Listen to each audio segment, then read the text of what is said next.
अपने बच्चों को सबसे ज्यादा क्या आशीर्वाद देते हैं? लेकिन आज एक बड़ा प्रश्न आप लोगों से कर रही हूं कि क्यों देते हैं आप अपने बच्चे को दीर्घायु होने का आशीर्वाद? यानी आप अपने बच्चे के लिए भी अभिशाप मांग रही हैं। इस समाज को बदलना होगा अमित जी। अपने थॉट प्रोसेस को, एक कहते हैं ना, मेरा प्रयास है कि समाज में एक पैराडाइम शिफ्ट लाया जाए। इतनी अधिक यंग और युवा मौतें कहीं इसी थॉट का तो परिणाम नहीं है। आपके बच्चे रोज बीमार रहते हैं, मैं देखती हूं।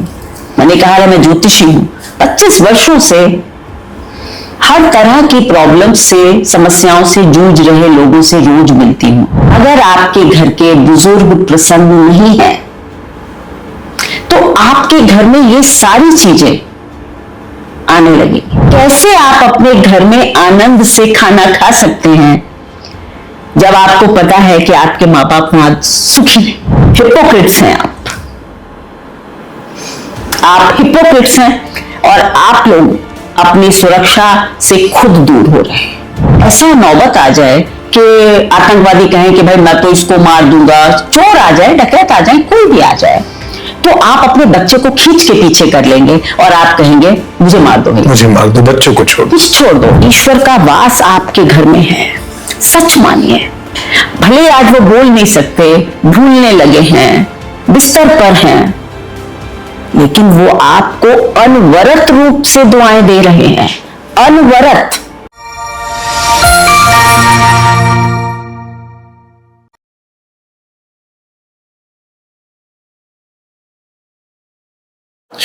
नमस्कार, प्रणाम और एक बार फिर आप सबका स्वागत है जीवन मंत्र विद ऋचा में। और हर बार की तरह हमारे साथ हैं ऋचा शुक्ला मैम।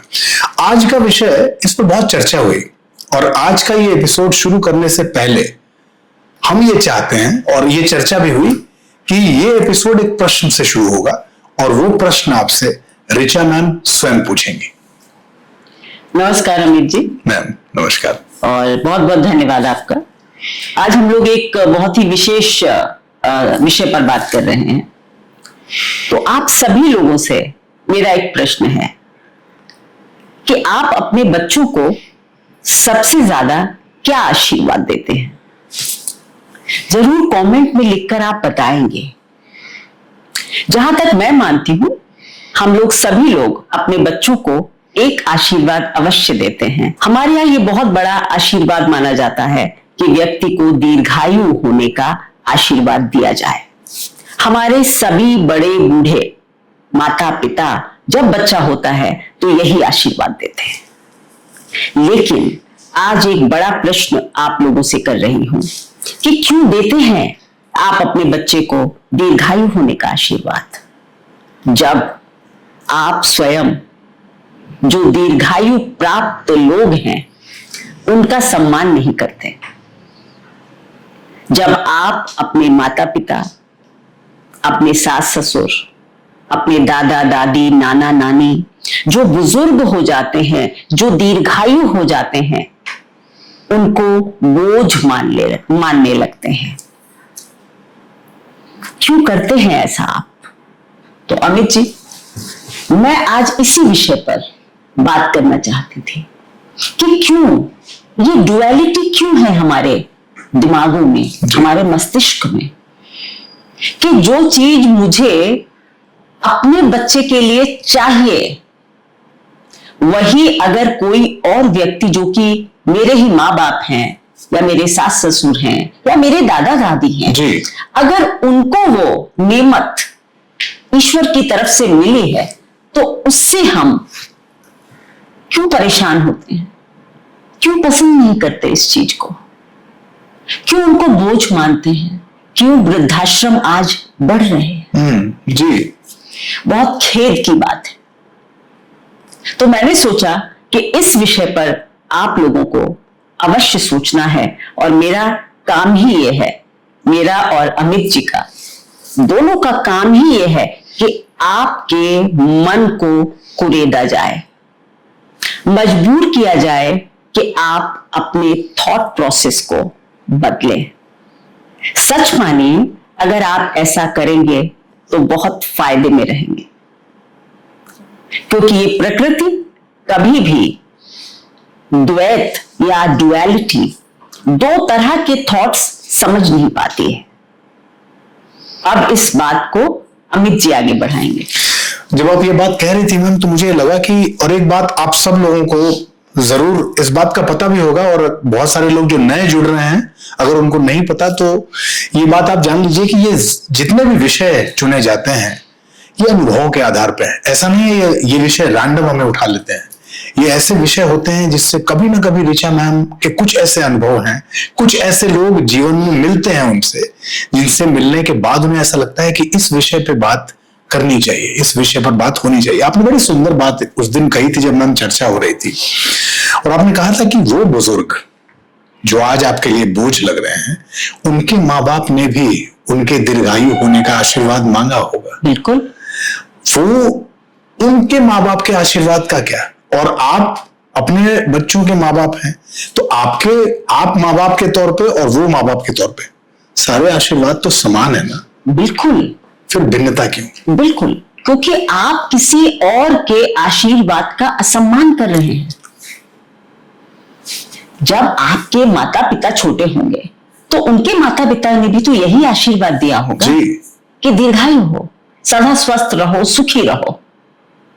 तो अगर आज वो लंबी आयु पा गए तो हम क्यों उनका तिरस्कार करते हैं और वही अपने बच्चे के लिए मांग रहे हैं?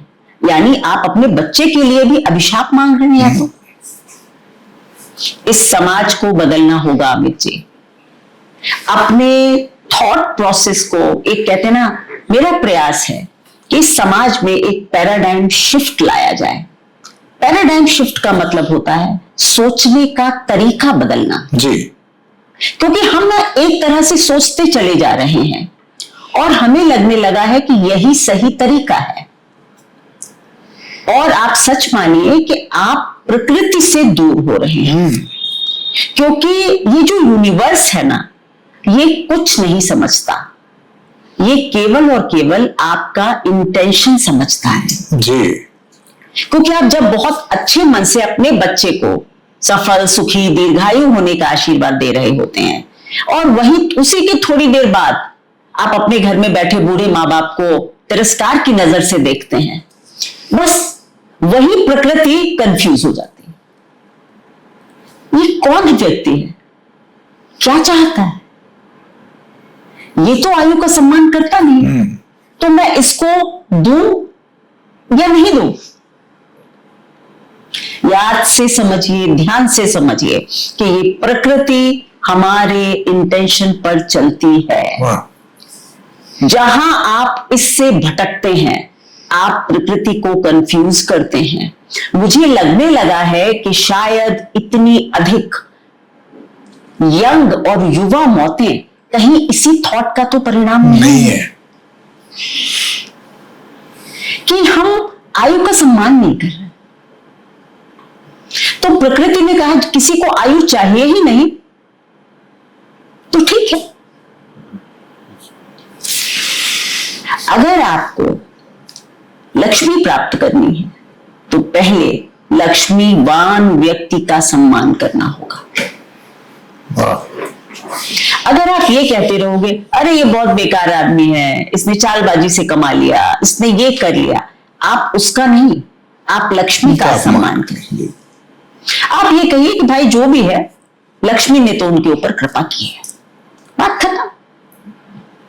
और आप फिर अपने लिए प्रकृति से लक्ष्मी मांग सकते हैं। इस नेचर के पास सब कुछ अबंडेंस में है, सब कुछ। अष्टवक्र कहते हैं, आपको पता ही होगा कि जो 8 तरह से उनका शरीर हर जगह से टेढ़ा था जी। तो अष्टवक्र कहते हैं कि जो आप सोचते हैं वो आप बन जाते हैं।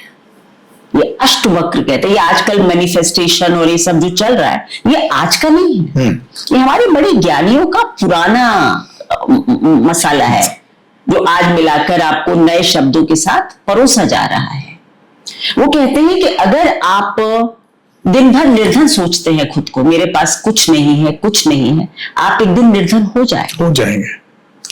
और अगर आप सोचते हैं कि मैं एक संत हूं, अगर उन्होंने कहा अगर आप सोचते हैं कि मैं एक संत हूं, तो धीरे धीरे करके आप संत बन जाएंगे। अद्भुत अद्भुत बात है। सब कुछ आपके अपने हाथ में है बस, क्योंकि प्रकृति दो मुखा व्यवहार पसंद नहीं करती। एक होकर सोचते चले जाइए, वो आप हो जाएंगे, वो आपको मिल जाएगा। आपने डुअलिटी की बात की, और ये एक बहुत बड़ा प्रश्न है जिसको हम हिंदी में कहते हैं दोहरा व्यवहार, दोहरी सोच। दोहरी सोच, आप किसी भी व्यक्ति के दो मुख होने पर आपको हमेशा से बड़ा उससे बात करने में संकोच होता है। इसका मतलब कि प्रकृति भी आपको लेके संकोच में रहती है और आपको कुछ देने में संकोच करती है। बिल्कुल, बहुत सही कहा आपने। बिल्कुल, क्योंकि वो समझ ही नहीं रही है आपको, वो समझ नहीं रही ये व्यक्ति है कौन, ये चाहता क्या है। बस प्रकृति को कंफ्यूजन है, संकोच है आपको कुछ भी देने में, और इसीलिए आप पूरी उम्र परेशान है।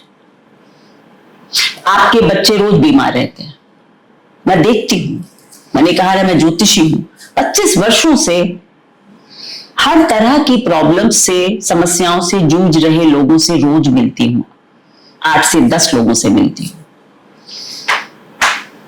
मैंने देखा कि घर में स्वास्थ्य बच्चों का ठीक नहीं रह रहा। अब वो कहेंगे कौन सा ग्रह खराब है, क्या शांति करवा ले। तो मैं हमेशा पूछती हूं कि आपके घर में बुजुर्ग किस अवस्था में रह रहे हैं, क्या वो बहुत प्रसन्न है? जी हाँ जी ठीक है, नहीं ठीक नहीं है, क्या वो प्रसन्न है? अगर आपके घर के बुजुर्ग प्रसन्न नहीं है तो आपके घर में ये सारी चीजें आने लगेंगी। आज बैठे हुए बुजुर्ग नहीं, जो आपके सामने बैठे, जिनका आप तिरस्कार कर रहे हैं, केवल वो नहीं, अगर कोई बुजुर्ग तिरस्कार झेलता हुआ चला गया है तो आप अपने परिवार का सोचिए कि आपने अपने परिवार की जो कवच था, जो शील्ड था, वो खुद उखाड़ दिया। अब आपका परिवार सुरक्षित नहीं है। क्यों? क्योंकि हमारे पितर, हमारे पितृ, हमारे पूर्वज जो हमसे अब दूर जा चुके हैं जी, वो ईश्वर से पहले हमारा ख्याल रखते हैं, क्योंकि हम उनके हैं ना। मेरा ब्लड है, मेरी लीनिएज है, तो भगवान तो बाद में आते हैं, पहले तो आपको पितृ ही सुरक्षित करते हैं, पूर्वज सुरक्षित करते हैं। मतलब किसी का एक्सीडेंट हुआ था एक बार,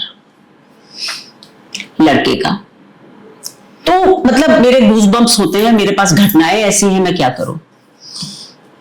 तो उस बच्चे का जब एक्सीडेंट हुआ कार से, और वो बिल्कुल बच गया, बट कार काफी नुकसान हो गया, जो भी हुआ, लेकिन बच्चा बच गया। चोट वोट आई तो पहले तो वो मतलब बेहोश होश हो गया। जब वो होश में आया तो उसकी मां ने ही मुझको बताया कि मतलब शायद मैंने कभी कहा होगा कि इसके चोट वोट लग सकती है, एक्सीडेंट हो सकता है, शायद मैंने कभी कहा होगा ऐसा, तो इसलिए वो मुझे बताने ये बात को मतलब दोबारा आए कि मैम ऐसा हुआ, आपने कहा था ऐसे ऐसे, और जो मैंने उपाय बताया होगा वो भी उन्होंने किया होगा। उपाय मतलब मैं तो ईश्वर का ही उपाय बताती हूँ, तो उन्होंने वो भी, तो उन्होंने कहा मेरा बच्चा बच गया। लेकिन मैम एक बहुत आश्चर्य की बात हुई कि बच्चे ने मुझे ये कहा, जब मतलब वो उठा, जागृत अवस्था में आया, कि दादाजी ने दादाजी कार के सामने आ गए थे, या मतलब दादाजी क्रॉस कर गए, सामने आ गए, ऐसा कुछ हुआ और मैं बच गया। तो मतलब इतनी उसका इंटेंसिटी कम हो गई टक्कर की, या व्हाट एवर। ये क्षण था अमित जी जब मैंने इस थॉट को सोचना शुरू किया कि मेरी शील्ड मेरे पितृ हैं, हम उसको तोड़ते हैं और उसके बाद सोचते हैं कि मेरे घर में सब भला होता रहे।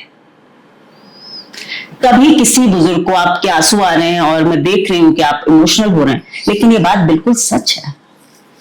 हर व्यक्ति को सोचना चाहिए कि वो देखिए, क्यों वो बच्चा झूठ बोलेगा। बच्चा क्या, 25-26 साल का लड़का, कोई छोटा बच्चा नहीं, वो भ्रम में था। उसने कहा कि दादाजी आ गए सामने, तो मतलब जो भी हुआ, उसके बाद तो उसको अनकॉन्शियस था। He saved, his दादाजी saved his life। अब इसको आप कहेंगे कि ऐसे ही होगा, भ्रम होगा, ऐसी कोई बातें नहीं होती। भाई आप मत मानिए और आप अपने थॉट प्रोसेस को वैसा ही रखें। मेरा प्रयास है कि इन बातों को समझिए। मैं कहती हूं कि चलिए वो उस बच्चे का भ्रम होगा, लेकिन इतना तो मानते हैं कि किसी की दुआ तो काम की होगी। फेटल एक्सीडेंट को चोट में बदलना तो हुआ होगा, जिसमें कार का कुछ नहीं बचा, उसमें बच्चा बच गया। आपको नहीं पता होता कि आपके कौन से अकाउंट से कब क्रेडिट हो जाता है। आपके अच्छे कर्म होंगे, बच्चे का होगा, उसके दादा का आशीर्वाद होगा, जो भी होगा, लेकिन हुआ तो जब आप अपने घर के बुजुर्गों को वृद्धाश्रम में भेज देते हैं, ये सच बात है। और आज मैं ये टॉपिक सिर्फ इसलिए बना रही हूं क्योंकि मुझे बहुत दुख के साथ ये कहना पड़ रहा है कि हमारे भारत जैसे देश में, जहां पर माँ बाप को भगवान के बाद दर्जा दिया जाता है और माँ को तो भगवान से बड़ा दर्जा दिया जाता है, उसमें मैं अभी कुछ वीडियोस देख रही थी वृद्धाश्रम में रहते हुए लोगों के। उसी दिन मैंने आपको फोन किया था कि हम इस टॉपिक पर बात करना चाहते हैं।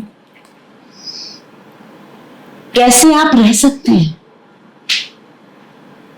कैसे आप अपने घर में आनंद से खाना खा सकते हैं जब आपको पता है कि आपके माँ बाप वहां सुखी नहीं। बताइए। और हम सुरक्षा की बातें करते हैं, हम अपने परिवार को सब अच्छा रहे, भगवान मेरे घर में सब अच्छा रहे, मां की जोत जलाते हैं। हिपोक्रेट्स हैं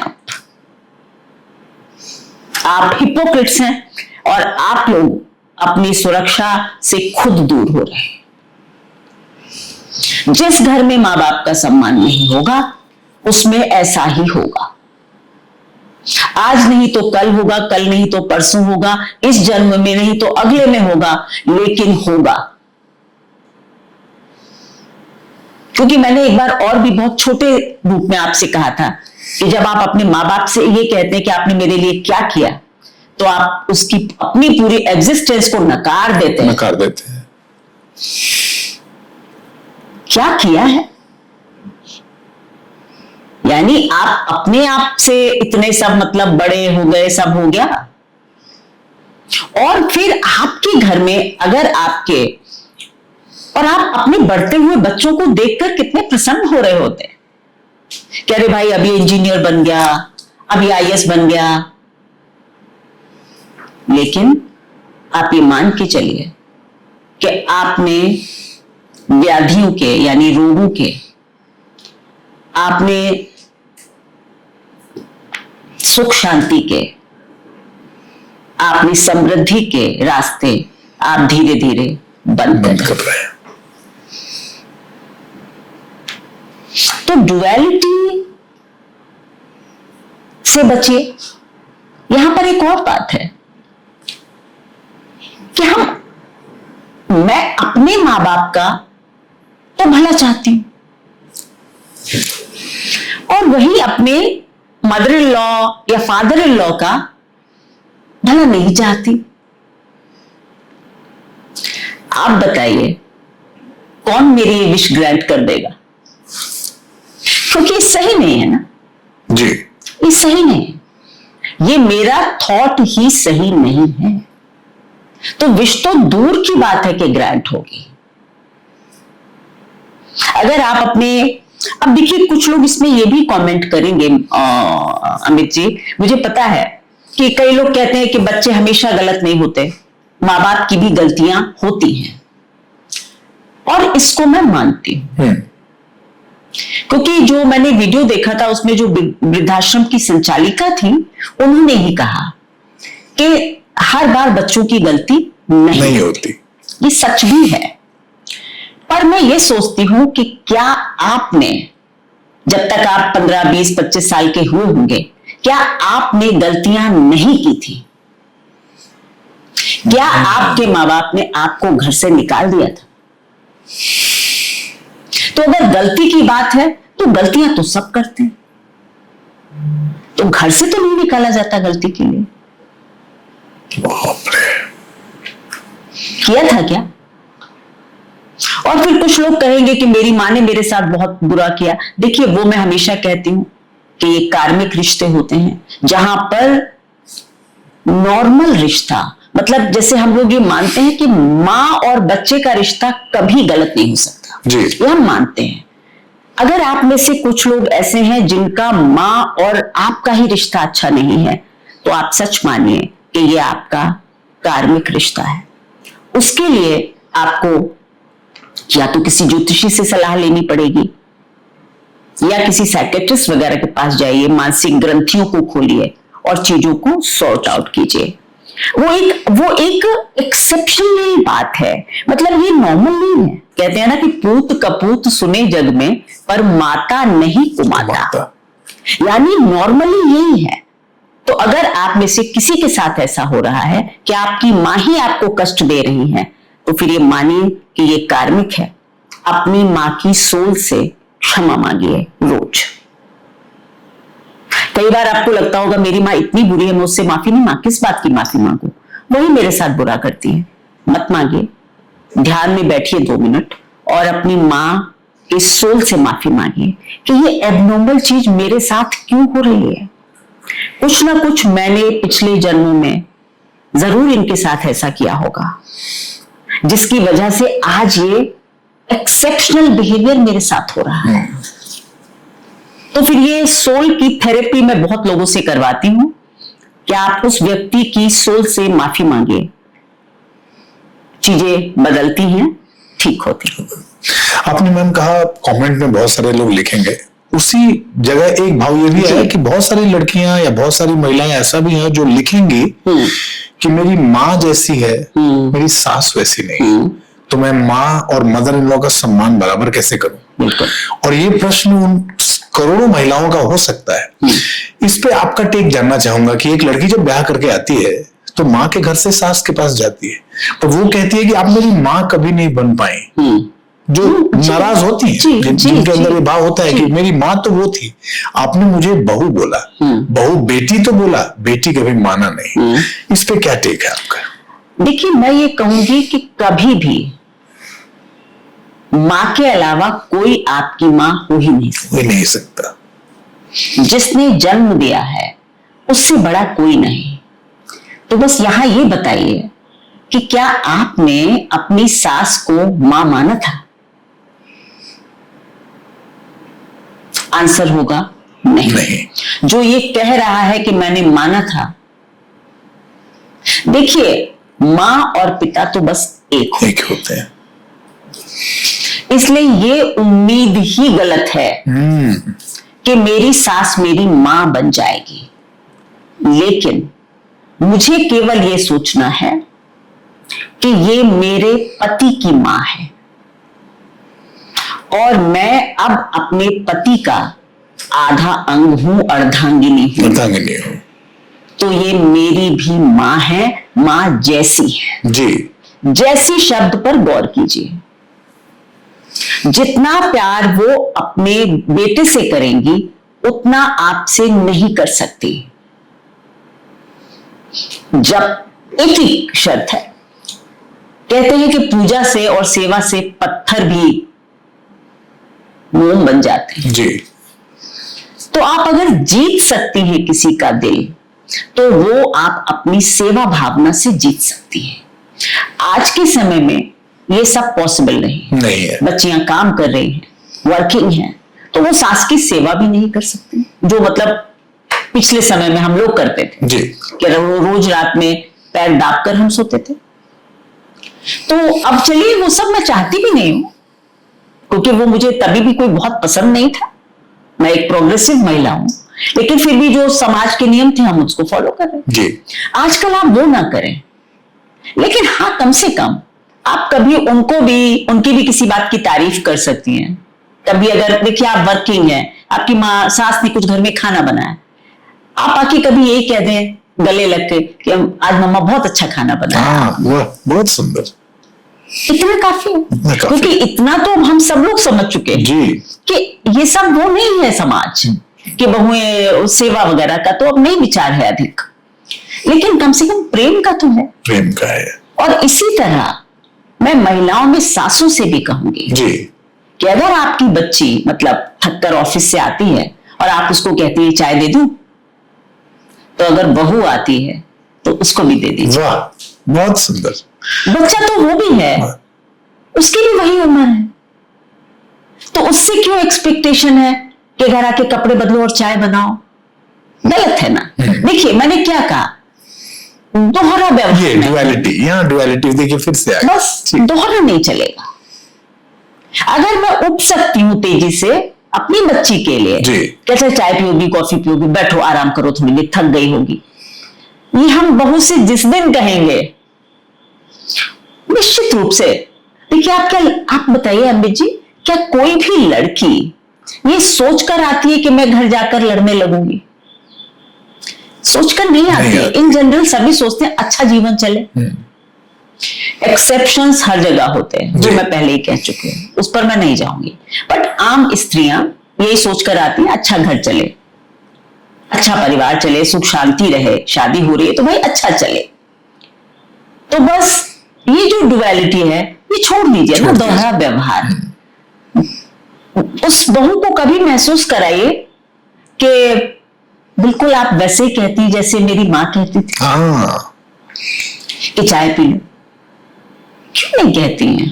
कह दीजिए। आप बड़ी हैं, बड़ी ही रहेंगी, बड़े ही रहेंगे। बड़े को ही बड़ा बनना पड़ता है, छोटा छोटा ही रहता है। जब ये क्षमा भावना अपने बच्चों के लिए है तो फिर बहू के लिए क्यों नहीं है? होनी चाहिए। बस दोहरी मानसिकता से ही तो अलग हटने की हम लोग बात कर रहे हैं जी। हमारा टॉपिक यही है कि डुअलिटी नहीं चलती, दोहरा व्यवहार प्रकृति नहीं बर्दाश्त करता। मैं अपनी बहू को कष्ट दूं और ये सोचूं कि बेटी मेरी आराम से रहे, अगेन नेचर इज कंफ्यूज्ड।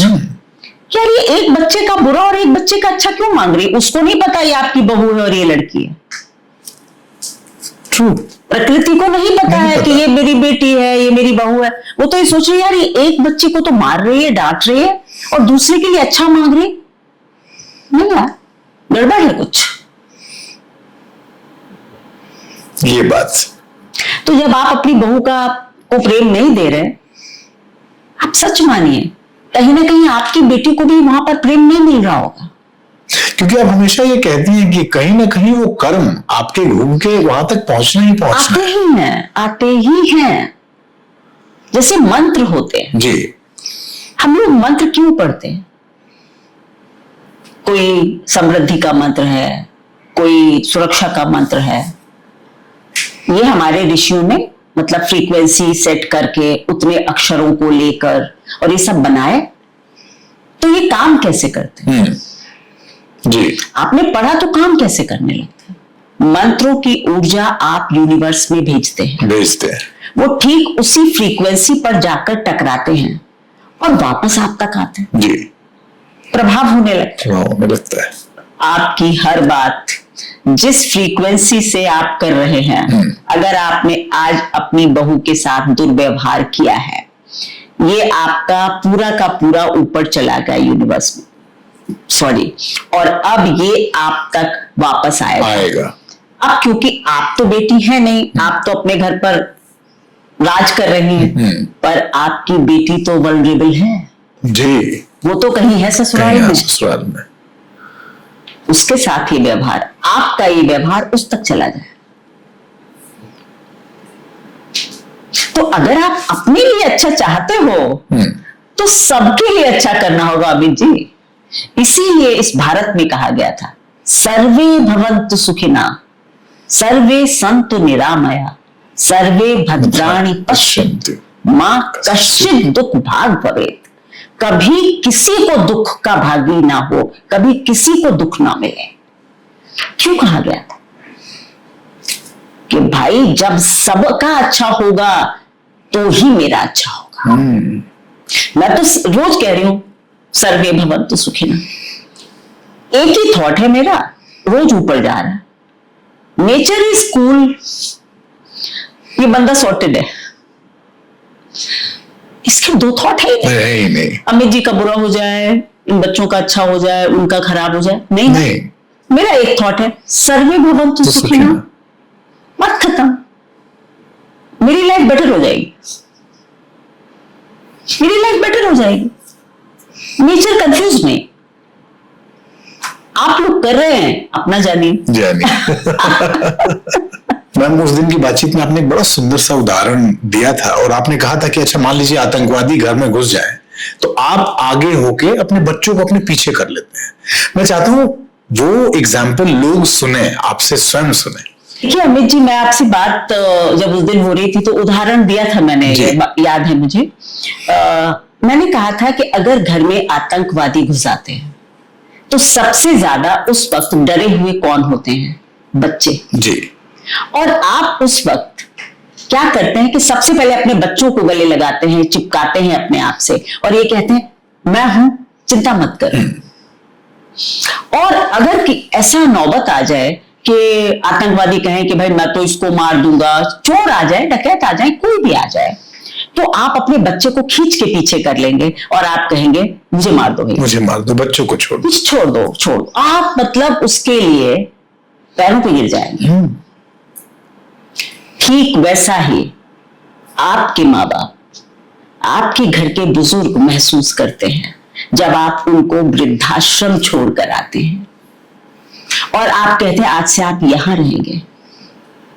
वो उनकी आंखों में कि कहां छोड़ जा रहे हो मुझको, इतनी असुरक्षा में। देखिए, या तो बालपन में या बुजुर्ग होने पर ही घर की सुरक्षा, प्रेम, वार्मथ, गर्मी रिश्तों की चाहिए होती है। जब हमारी हड्डियां कमजोर हो जाती है ना, तो हमको रिश्तों की गर्मी से हमको उम्र मिलती है जी। रिश्तों की गर्मी से हमको जीवन मिलता है। तो जब आप उनका हाथ पकड़ कर कहते हैं आज से आप यहां रहेंगे, तो बस आप ये समझिए कि आप अपने मां बाप को बिल्कुल वही कर रहे हैं वो जो डर है ना उनकी आंखों में, वही डर आपके बच्चों की आंखों में तब था जब वो आतंकवादियों या चोर, कुछ भी, मतलब हम बताना चाह रहे थे, किसी भी भयंकर परिस्थिति में अगर आप आंख पढ़ेंगे ना तो सेम भय उनकी आंखों में होता है। कभी गौर कीजिए,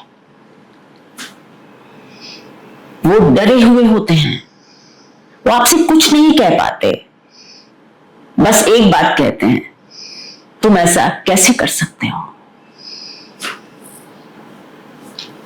वो उनकी आंखों का भय और बच्चों का भय एक जैसा है, एक जैसा है। एक को आप बचाते हैं और दूसरे को आप सामने कर देते हैं। पता नहीं कहां से आप ये कलेजा लाते हैं, कहां से आप ये कलेजा लाते हैं ऐसा करने का।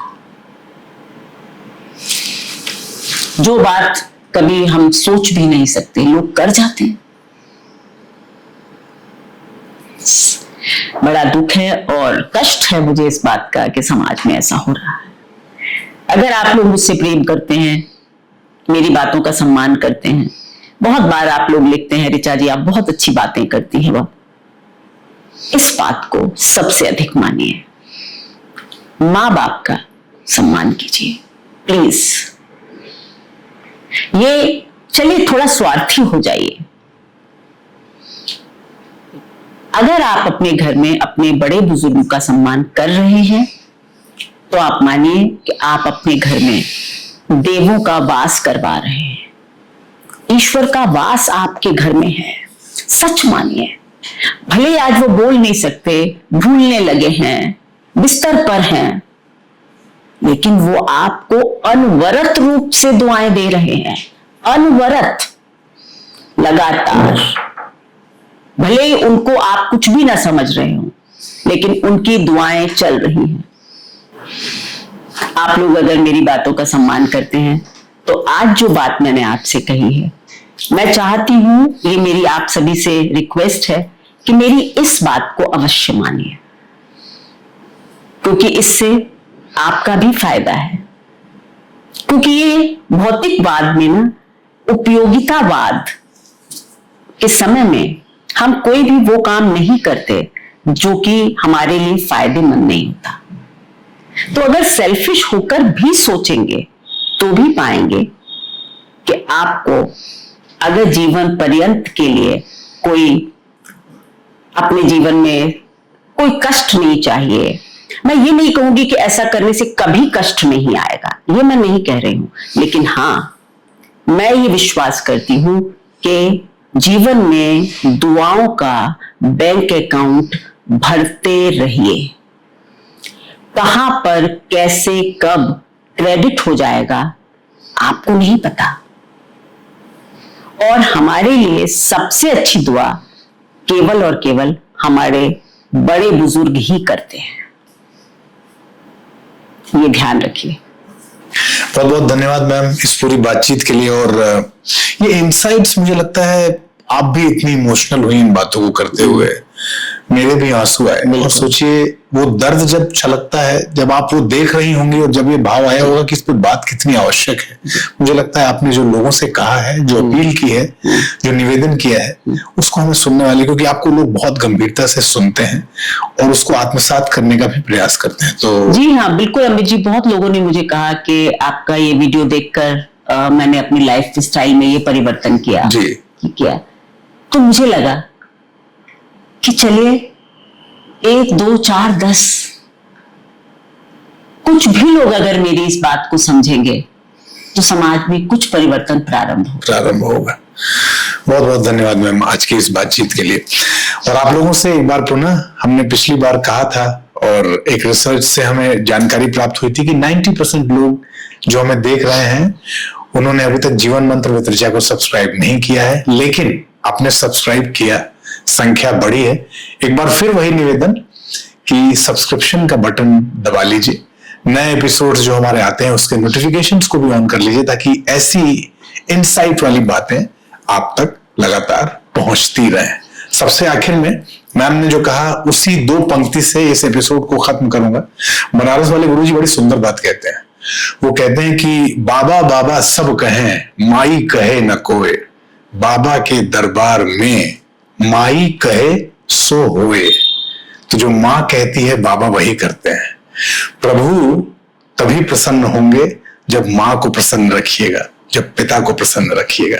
तो बस इसी बात के साथ, इसी संदेश के साथ आज के एपिसोड में फिलहाल इतना ही। यहाँ पर एक बात मैं आप लोगों से कहूंगी अंत में, कि इस बात को, इस वीडियो को आप अधिक से अधिक शेयर करें, क्योंकि आज के समय का ये सबसे खराब दौर है कि जहां पर जिनके घर में रहकर हम बड़े हुए, खाया पिया खेला, आज हमारे घर में उनके लिए जगह नहीं है। इस वीडियो को फैलाइए, ज्यादा से ज्यादा लोगों तक पहुंचाइए। नमस्कार।